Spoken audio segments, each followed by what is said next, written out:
dia misaotra an'Andriamanitra lehibe isika tafoana somatsara indray amin'ny alalan'izao fandarana izao miarabatsy rehetra atao tokantrano ato zay manaraka n'ity fandarana ity omban'Andriamanitra ny fitahina sy ny fahasoavana rehetrany isika mianakavy nomboka ny fotoana avy hatrany isika amin'izao fotoana izao ka dia ivavaka isika ametraka izany fotoana izany ho ampelantanan'ny tompo izany ary ivavaka isika raha io misaotra anao zay ny amin'izao anio zao zay fotoana ahafahana indray mandray ny fahasoavanao amin'ny alalan'ity fandarana ity mino zay fa ao anatin'izao fotoana izao zay arahanay eto amin'ity fotoana ity dia iasa ianao anasitrana ny marary ary itona vahaolana ny manana olana rehetra ampahery ihany koa zay kivikivy sy mitanondrika amin'izao fiainana izao ho voninahitra anaranao amin'ny anaran'i Jesosy tompo amen.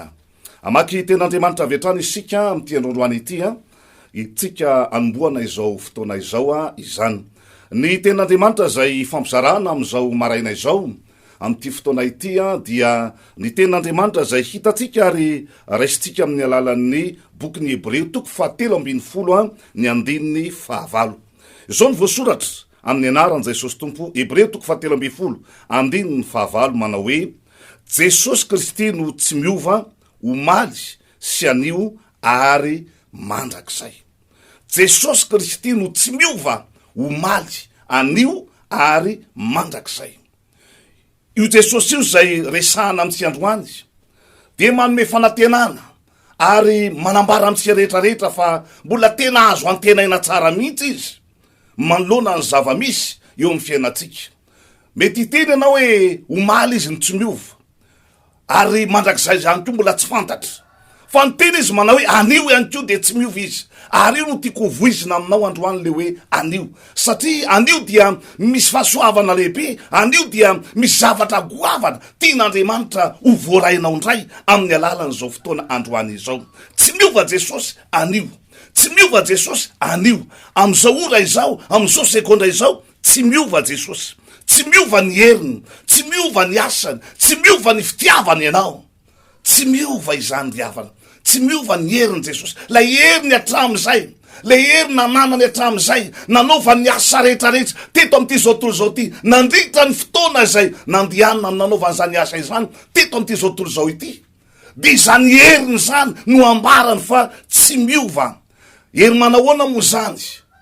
Hoy ny ten'Andriamanitra amin'ny Efesianina 1 ny andininy 2 manao hoe fa ambony lavitra no ny hery rehetra, ny fahefana, ny fanjakana, ny anarana rehetra izay tononona tsy amin'izao fiainana izao ihany fa ny amin'ny ho avy ihany koa. Ny anaran'i Jesosy, ny herin'i Jesosy dia hery ambony no ny hery rehetrarehetra, ninona hery fantatrao, ninona hery zay efa mba niankina ny fiainanao dia hoy ao aminao ambony lavitra no zany hery zay efa fantatrao zany ny hery n'io Jesosy io ambony lavitra ary tsy vitan'izany ihany fa ny asany ihany koa dia voalaza mazava tsara fa tsy miova ary androany dia mbola afaka ho tanteraka aminao, mbola afaka nisitraka fahasoavana avy amin'izany asa zay ananan'i Jesosy zany, amin'izany asa zay ataon'i Jesosy zany ianao anio satria voalaza fa tsy miova izy anio, tsy miova ho an'ny fiainanao izy anio, tsy miova ho an'ny asanao izy anio, tsy miova ho an'ny fahasalamanao izy anio fa androany dia afaka mbola hanatanteraka ary afaka mbola hisitraka zavatra tsara avy amin'izany Jesosy. Tsy miova izany ianao rahalahy sy anabavy ray aman-dreny zay manaraka izao fandarana izao. Voalaza ny tenin'Andriamanitra mantsy fa izany heriny zany matomo zany resahana hoe tsy miova ny heriny, atao inona moa zany hery zany, inona no ilana zany hery zany? Mazava ho azy fa ny hery dia misy fiatraikany, ny hery dia misy asany ho an'ny fiainan'ny olona ary ho anao zay manaraka izao fandarana izao dia anisany hatsapa izany herin'Andriamanitra izany ianao amin'ny alalan'inona?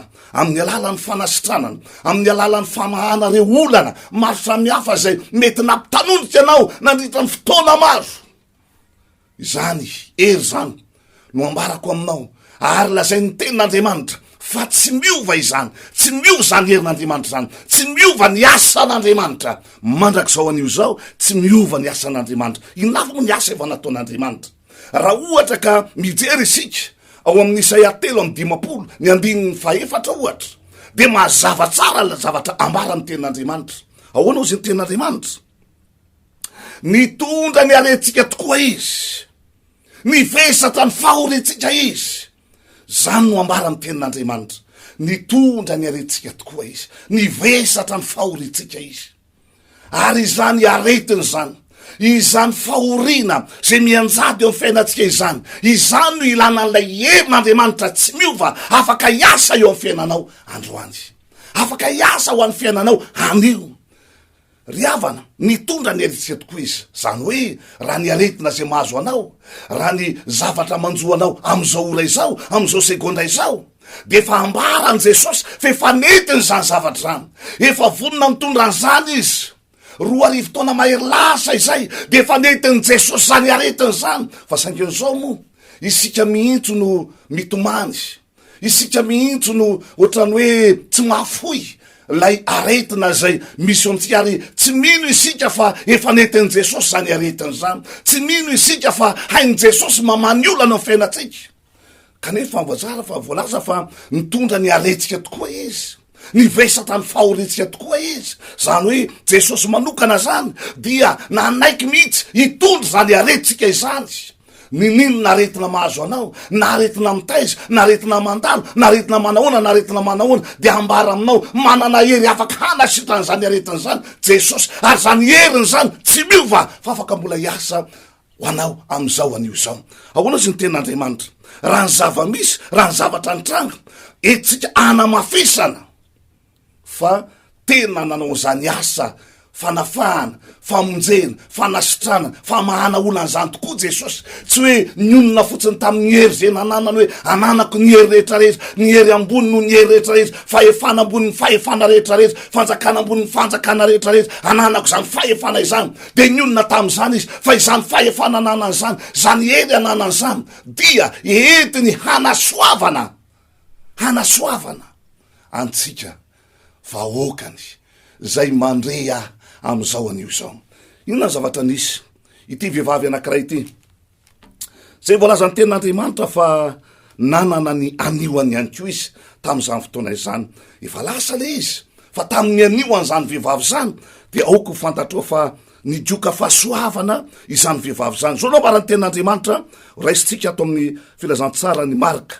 Ny Marka toko 5 de vakitsika ny 5:20. Zao ny voasoratra amin'ny anaran'i Jesosy. Ary nisy vehivavy anankiray zay efa narary 12 taona, sady efa niaritra zavatra be tamin'ny mpanao fanafody maro, ka nandany ny fananany rehetra nefa tsy nety sitrana, fa vo maika ny anarary kokoa aza. Koa rehefa nareny am' Jesosy izy, de nakeo voany namanky ny vahoaka, ary nanendry ny lambany, ary hoy izy, na de ny fitafiny ihany aza no voatendriko, de ho sitranao. Ary niaraka tam'izay, de ritra ny loharanon-aretiny, ka tsarony tao amin'ny tenany, fa sitrana izy. Ry hava malala, eto de nahitana vehivavy anankiray zay efa nandany ny fananany, nandany ny volany, namidy avokoa zay azo namidy rehetrarehetra, mba entina hitondrana zany hoe fanafahana sy fanasitrana ho an'ny tenany zany, satria narary io vehivavy io. Voalaza amin'ny tenin'Andriamanitra hoe nandritra ny 12 taona zany vehivavy zany no narary. Tao anatin'ny 12 taona zany vehivavy zany no tao anatina fahoriana, tao anatina fitsaliana, tao anatina fangivoriana.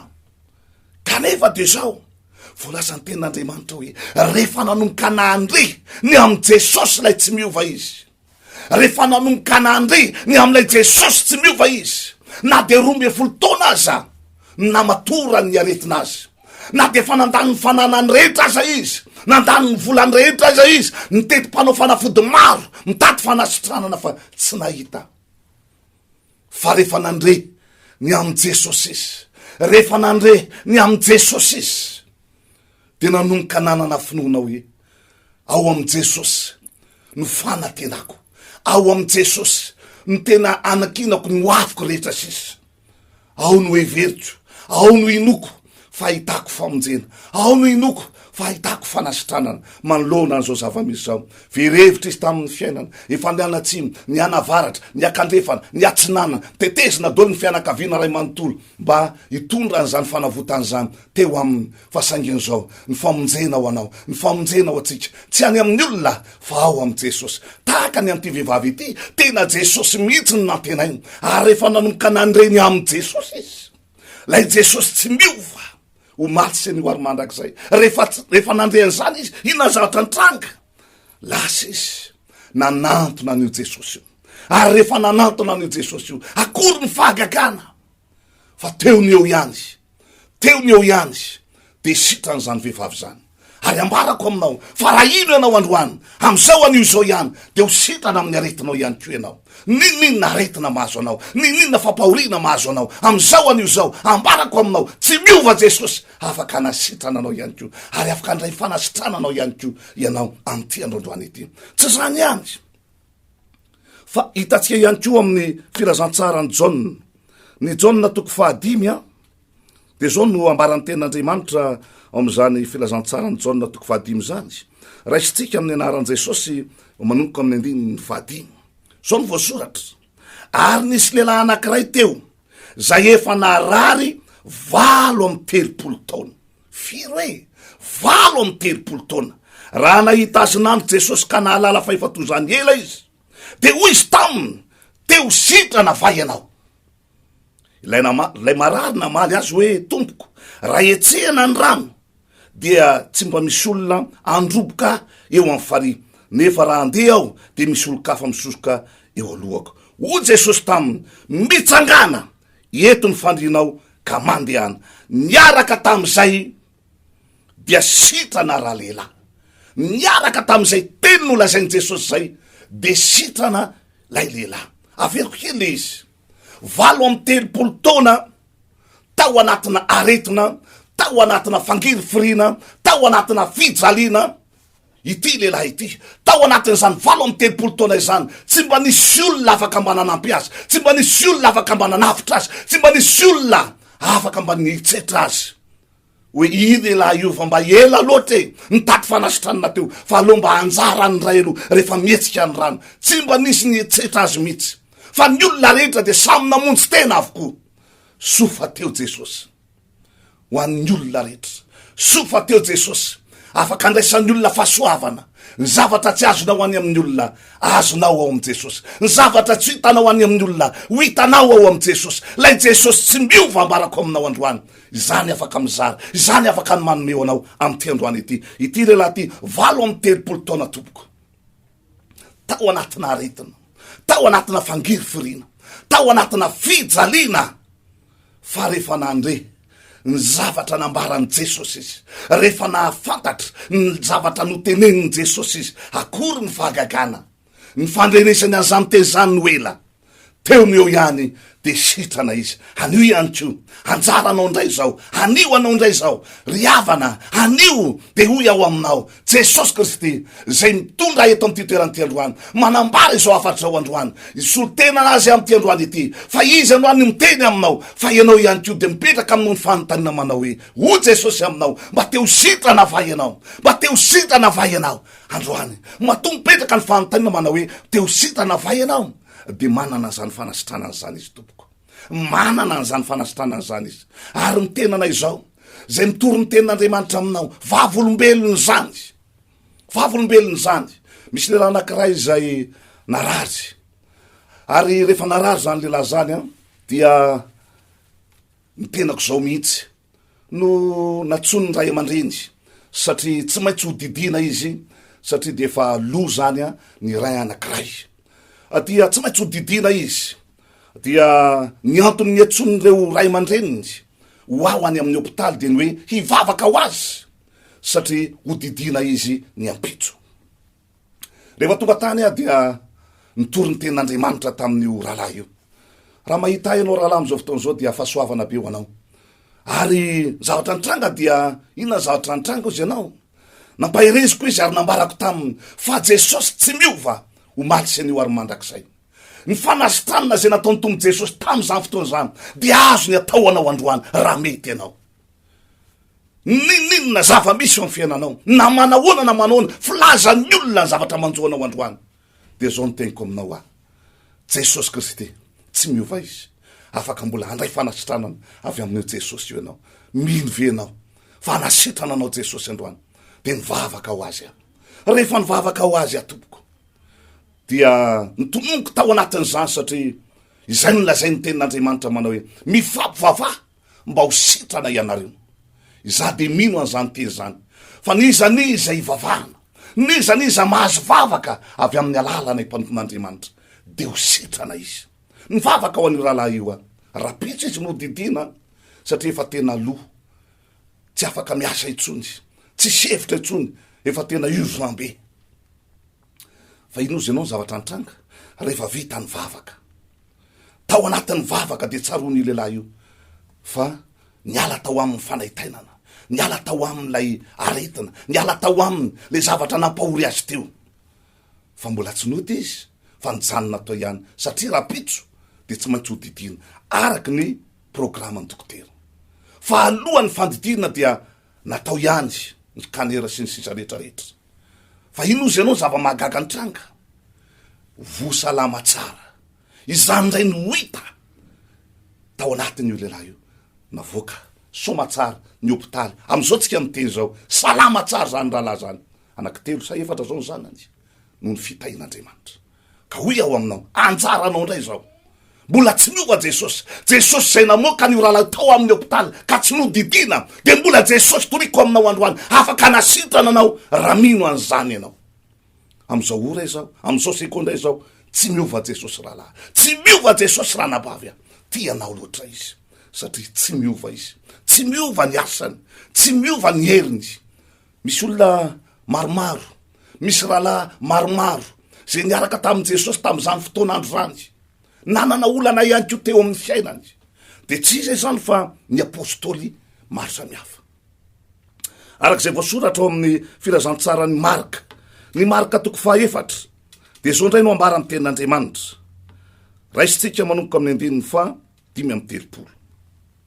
Zao ny voasoratra, marika toko 4, 5:30.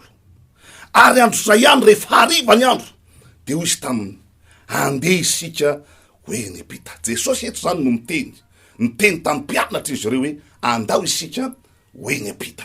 Nitomony Jesosy zany reto mpianatra ireto mba hita an'ilay renirano.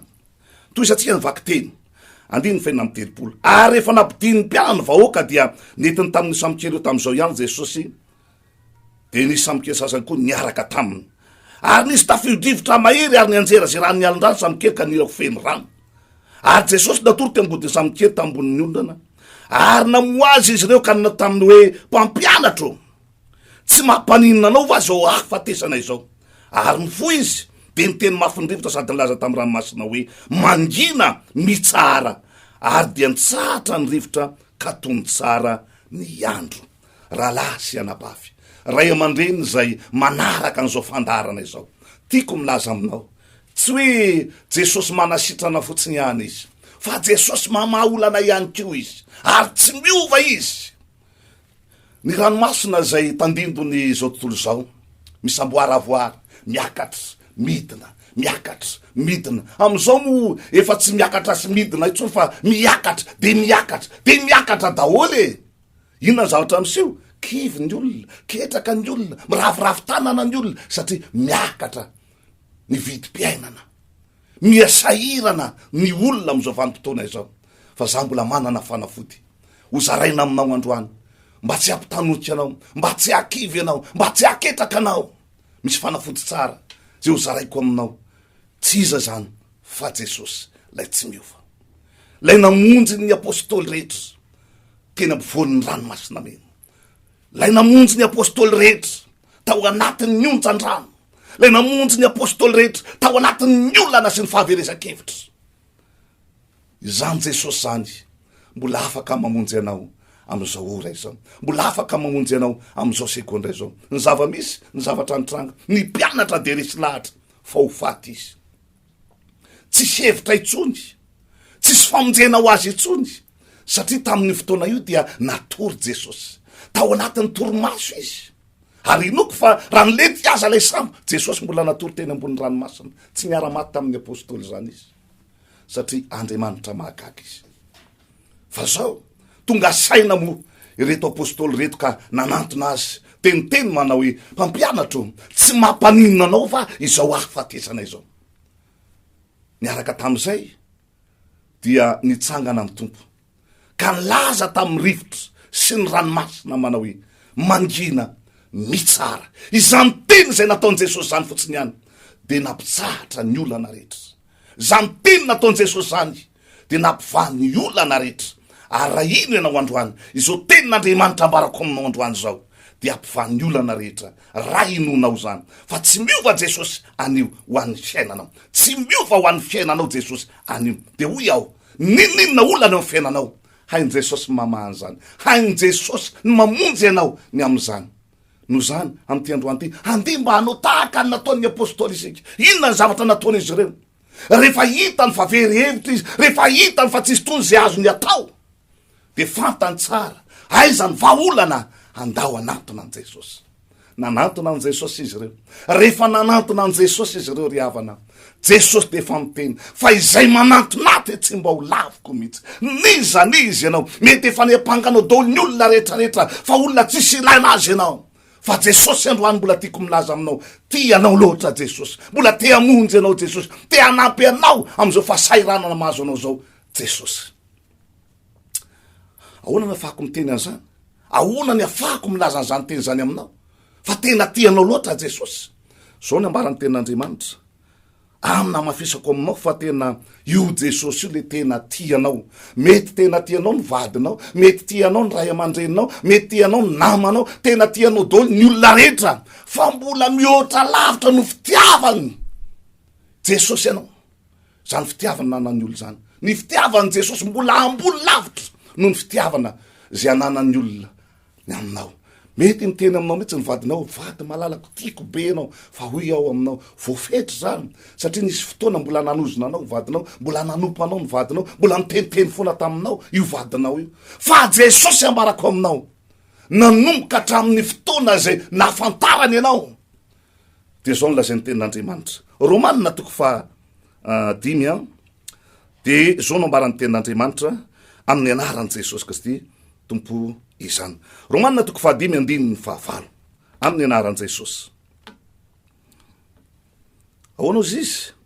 Fa Andriamanitra nampiseho ny fitiavany atsika fa fonombola mpanota isika de maty amonjy atsika Kristy. Zany ny fitiavan'Andriamanitra anao.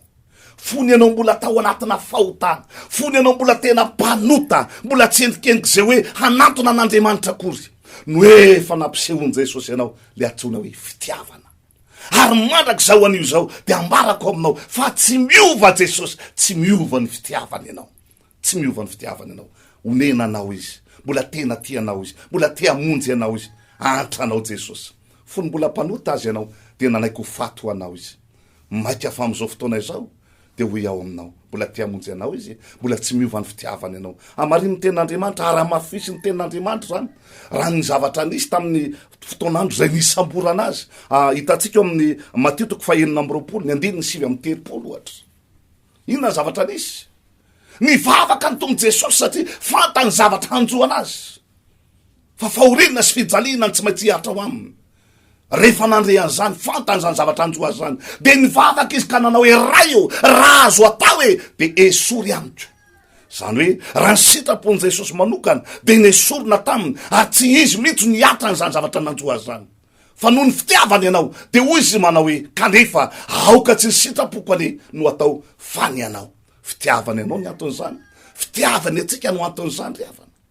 Hatraizany abe ny fitiavan'Andriamanitra atsika, lehibe ny fitiavany ary tsy miova ny fitiavan'Andriamanitra antsika. Am'ty androany ity de mbola te ampiseho zany fitiavany zany izy. Am'ty androany ity de mbola tena te hikasika anao amin'ny alalan'izany fitiavany zany izy. Fa hoy aho, ianao ve mba mety androany? Raha ohatra ka miteny aminao izy arak'izay voalazo amin'ny Mateo 2:20 manao hoe ho Jesosy mankanesa ty amiko, ianao zay miasa fatratra mavesatra entana, fa izao no anome anao fitsarana. Mba mety ve anao androany? ho an'ilay Jesosy tsy miova anio, tsy miova ny heriny, tsy miova ny asany, tsy miova ny fitiavany ianao. Mba vonina avianao anatona azy, mba vonina avianao hametraka ny fiainanao ao aminy, satria mariana tsara.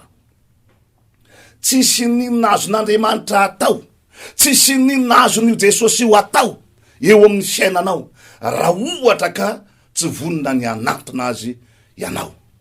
Betsaka zao ny vary hitanao eny an-tsena, betsaka ihany koa ny loka hitanao eny an-tsena, fa mazava ho azy fa izay noraisinao sy novidinao ka nataonao tao anaty arina, izay ihany no azonao andrahoana rehefa tonga any an-trano.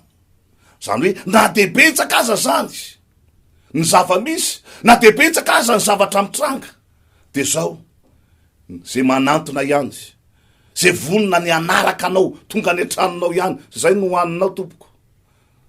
Fa tsy misy sosisy anaraka anao fotsiny zany hoe tiako le sosisy ka tiako mba anaraka io, fa rehefa tsy nandray anjara ianao aty vonina tena nanatona mpivarokena nividy an'ilay sosisy, tsy afaka ninana an'izany ianao. Tahaka zany koa Jesosy, be dehibe ny mahalala an' Jesosy, fa saingy zao vitsy no mifidy azy, vitsy no manatona azy. Fa ianao zay mandre an'izao ten'Andriamanitra androany zao, anisany asaiko manokana anao andao hanatona azy. Tsy faty antoka ho anao ny manatona an' Jesosy, tombontsoa lehibe ho anao ny manatona an' Jesosy. Za zao vavolombelona zany, tena Andriamanitra ny nanova ny fiainako, Andriamanitra io Jesosy io natoza ho ahy, ary fantatro fa raha nahay namonjy ahy izy, mahay mamonjy anao ihany koa. Hoy izy mankanesa ty amiko, ianao zay miasa fatratra mavezatretana, fa izao no anome anao fitsarana. Misy fitsarana ao am' Jesosy, lay Jesosy tsy miova, zay toriko sy ambarako aminao androany. Ho an'Andriamanitra ny voninahitra, fiadanana ne ho amintsika rehetra, fotoana atsika moa voafetra eto, tsy azo ivalaparana. Ka de hoy aho hoe hitanao niny tompo, ivavaka ho anao aho, ianao zay marary, ianao zay manana olana, ao anatin'izao fotoana izao, minoy ianao, fa hikasika anao Andriamanitra, hikasika anao Jesosy, lay tsy miova, omaly anio ary omandrak'izay. Ho an'Andriamanitra ny voninahitra, fiadanana ne ho amintsika rehetra mpanaraka izao fandarana izao izany. Ivavaka isika hisaotra an'Andriamanitra no zay afatra foy izay. Raha io misaotra anao zahay, no ny fahasoavanao sy ny fitahinao, menao zany teninao zany, zay entina ilazana fa tsy miova ianao. Ny olona mety miova, ny zavatra rehetra mety miova, fa ianao Jesosy tsy mba miova, tsy miova ny herinao, tsy miova ny asanao, tsy miova ny fitiavanao. Ary androany de mbola sitrakao ifampizarana am'ireto olona ireto izany fahasoavana izany. Misaotra tompo amin'ny anaran' Jesosy, amen. Ho anao zay marary am'izao fotoana izao dia apetrao am'izay fatra maharary anao ny tananao, fa ao anatin'izao vavaka zay ho ataoko zao, ho sitrano ny tompo ianao, hidina aminao ny herin'Andriamanitra, hikasika anao ny herin'Andriamanitra, lay Jesosy tsy miova mihitsy no izara ny heriny any aminao izay hivavaka ho anao am'izao fotoana izao. Vavaka anao raha io amin'ny anaran' Jesosy Kristy tompo, niza marary mandre izao tenin'Andriamanitra androany izao, mahafantatra sy resy lahatra ihany koa fa tsy miova Jesosy, afaka hiasa sy anasitrana azy. De ambarako amin'ny anaran' Jesosy fa sitrana izy ho voninahitra Andriamanitra. Misaotra tompo, amen. Raiso ny fanasitranana ho anao, satria izany no sitraka Andriamanitra ho atsika rehetra manaraka izao fandarana izao. Tsy hoe eny toriteny fotsiny ianao, fa misy zavatra tian'Andriamanitra tena ho tanteraka amin'ny alalan'izao afatra androany izao. Zao dia hivavaka ho an'ny firenena isika, satria ny tenin'Andriamanitra de miteny fa raha ny olona zay natsona amin'ny anarako no avy aneritena ka hivavaka, tady nitavako ary ala amin'ny ratsy fanaony, de iaino any an-danitra hoy ny tompo, ka amela ny elony ary asitrana ny taniny. Ao anatin'ny fotoana izay hivavahana, Andriamanitra nasitrana any Madagasikara, Andriamanitra amonjy any Madagasikara izany vavaka ho an'ny firenena isika. Tompo, tsy mitsahatra izay ankehitriny manonona vavaka ho an'izao firenena izao, satria ny teninao de milaza fa sambatra ny firenena zay manana an Jehova ho Andriamaniny. Ko am'izao fotoana izao de mivavaka ho an'ny firenena izay, ninona endrika mampalahelo anao hitanao anatin'ity firenena ity, de hifonanay aminao zany, mamindrafo am'izao firenena izao. Mangataka aminao zay, ianao no anome saina andreo mpitondra rehetrarehetra isatsokajiny, omeo fahendrena izy olo tsiray avy, ary amin'ny anaran'i Jesosy ninina heri-maizina manalokaloka azy ireo, manome saina azy ireo, foananay amin'ny anaran'i Jesosy Kristy. Aoka ho sitrany Madagasikara, aoka ho sitrana izao firenena izao, ho voninahitr'Andriamanitra. Misaotra tompo. Amen. Ho antsika rehetra mpanaraka ny fandarana dia mahafaly anay fiangonana RHEFI ny manasantsika rehetra ho tonga iaraka ivavaka, iaraka ifampivavaka, andray ny fahasoavan'Andriamanitra, andray ny herin'Andriamanitra mbola misy anjaranao zay ny manony tompo amreto fotoana ireto iarahantsika manompo an'Andriamanitra. Toy zao ny fandaram-potoana zay anasanantsika rehetra. Ny talata maraina dia misy ny vavaka fifadian-kanina manomboka amin'ny valora sasany ao amin'ny fiangonana RHEFI Androndrakely. Ny Alakamisy ihany koa amin'ny valora sasany maraina dia misy ny vavaka sy fifadian-kanina sy fanafahana lehibe ho antsika rehetra mangetaeta te ho afaka amin'ireo fahazaran-dratsy maro samihafa. Dia misy ny vavaka manokana ho amin'izany vavaka sy fifadian-kanina izany. Ny fotoam-bavaka kosa isaky ny Alahady dia toy zao afaka mandamina tsara mihitsy ianao ny fotoananao satria dia misy amin'ny enina maraina ary misy fidirana faharoa amin'ny valo maraina. Ny fidirana fahatelo dia amin'ny 10 raha maraina.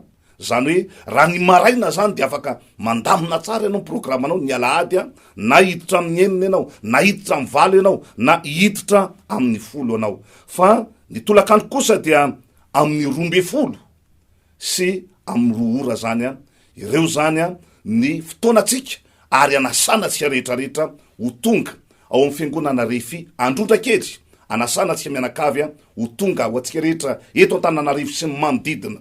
Raha ohatra moa avy any amin'ny faritra Manjakandriana sy ny distrika Manjakandriana sy ny manodidina ianao, zay fotoana anankiray ihany koa anasako anao satria ny tenako zay nitondra ny afatry ny tompo androany dia mpanoton'Andriamanitra misahana anao anatin'ny distrika Manjakandriana. Manasa atsika rehetra maro toeram-pivavahana zay efa misy isaky ireo commune maro samihafa zay ho tansaka aminao ihany ho anareo any amin'ny faritra Ambohitr'Andriamanitra sy ny manodidina dia ao Andobo misy fotoam-bavaka misy fiangonanao ho anareo aty Akarion dia ao amin'ny Gara misy fiangonana dia ho atsika ao Manjakandriana dia ao ambany avaratry ny hôpitaly ny FIvoriam-bavaka izay tanterana izany ary ho atsika rehetra kosa any amin'ny faritra Ambobary sy ny manodidina rano vao dia efa misy fiangonana ihany koa any fiangonana RHEFI izany ho anareo any amin'ny faritra Anjiro efa misy fiangonana ihany koa any maro toerana zay efa misy ny fiangonana any Alarobina Ambatomanga ho anareo any amin'ny faritra maro samihafa amin'ny distrika Manjakandriana asaina tongava. Raha ohatra ka mila fanazavana fanampiny amin'izay ianao dia misy ny laharatarby zay ahafahantsika mifampiantso izany. Raha ohatra ka tsy hitanao ny toerana dia azonao atao tsara miantso anay fa vonona ny andray anao zay. Miraso atsika rehetra samy tain'Andriamanitra tompoko.